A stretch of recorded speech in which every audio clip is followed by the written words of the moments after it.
This is at 2022 question paper and this is question number 5. This question is particularly based on angular bisector theorem. Question देखते हैं. Ramesh and Reena are playing with triangle ABC. Ramesh draws a line that bisects angle BAC. This line cuts BC at D. Reena then extends AD to a point P. In response, Ramesh joins B and P. So data ये कहता है कि question basically ये है कि हमारे पास एक triangle है बेसिकली ए बी सी. तो एक ट्रायंगल बना लेते हैं A B C. This is a triangle which is given in this question. Now he is saying कि Ramesh draws a line that bisects angle B A C. तो angle B A C bisect हो जाता है यहाँ से ऐसे करके. ये दोनों एंगल इक्वल हैं, बेसिकली ये बाइसेक्टर है. तो यहाँ से ये एंगल अल्फ़ा, तो ये angle alpha. This line B C, this line cuts B C at D. ये डी पे कट करता है. Reena then extends A D to a point P. इसी लाइन को जो रीना है वो आगे एक्सटेंड कर देती है किसी पी पॉइंट तक, such that Ramesh joins B and P. तो रमेश बी और पी को ज्वाइन कर देता है.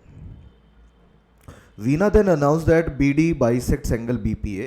तो पी बी ए ये वाला एंगल है. तो यहाँ से ये इस तरह से हुआ सारा काम कि ये वाला एंगुलर बाइसेक्टर हो गया. मतलब अगर ये बीटा है तो ये बीटा हो गया. You can say that B D जो है वो एंगुलर बाइसेक्टर बन गया क्योंकि ये दोनों एंगल इक्वल है. So together Ramesh and Reena find that B D is equal to 6. तो बी डी का वैल्यू 6 है. ये सारा काम इस तरह से हुआ कि बी डी 6 आई. ए सी जो है वो 9 है. डी सी जो है वो 5 है. बीपी जो है वो 8 है. बीपी जो है वो 8 है. डीपी जो है डीपी जो है वो 5 है.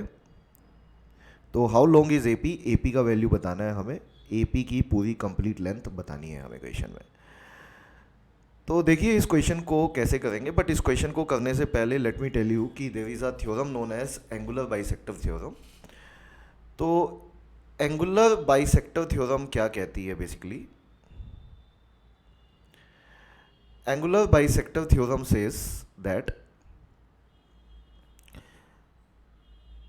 Angular bisector theorem says that कि अगर हमारे पास कोई ट्रायंगल है, सपोज ये एक ट्रायंगल है, और उस ट्रायंगल में आप कोई भी एंगुलर बाइसेक्टर डालते हो. सपोज ये एंगुलर बाइसेक्टर हमने डाल दिया. ए बी सी एक ट्रायंगल थी और इसमें हमने कोई भी ए डी एक एंगुलर बाइसेक्टर डाल दिया. तो angular bisector theorem says that जो एंगुलर बाइसेक्टर होता है वो थर्ड साइड को, मतलब कि जो D B by D C का रेशो है वो थर्ड साइड को D B by D C उसी रेशो में बांटता है जिस रेशो में अदर टू साइड्स है, मतलब ए बी बाई ए सी.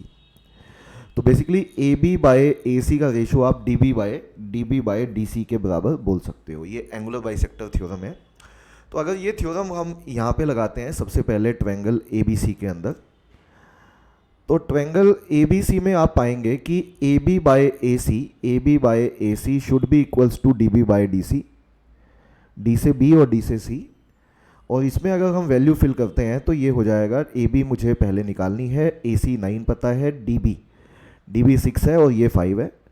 तो यहाँ से आप पाएंगे कि ए बी का वैल्यू जो आ जाएगा हमारा that comes out to be 54/5 which is nothing but 10.8. तो ए बी का वैल्यू 10.8 आ गया. अब यही काम आप ट्रायंगल ए बी पी में करो. A B P. तो ए बी पी ट्रायंगल में देखेंगे तो हम बी डी पाएंगे कि एक एंगुलर बाइसेक्टर का काम करेगा क्योंकि ये दोनों एंगल इक्वल हैं. तो सेम थ्योरम हम ए बी पी में भी लगा सकते हैं. तो we can simply say that कि यहाँ पे ये थ्योरम क्या बनेगी बेसिकली. हाँ जी, इसमें हम बोल सकते हैं कि बीपी, हाँ जी, BP by B A is equal to, इधर से देखें तो डी ए बाय डी, हाँ जी, D P by D A. तो D P by D A हो जाएगा, है ना. B P by B A is equal to D P by D A हो जाएगा एंगुलर बाइसेक्टर थ्योरम.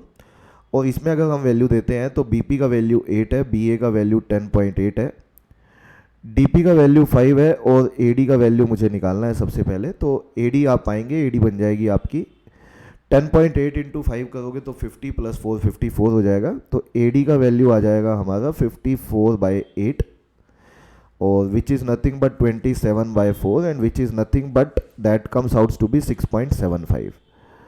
तो AD का वैल्यू 6.75 आ गया और DP का वैल्यू 5 है, तो हमें AP का वैल्यू फाइंड आउट करना है। We have to find out AP कितनी है।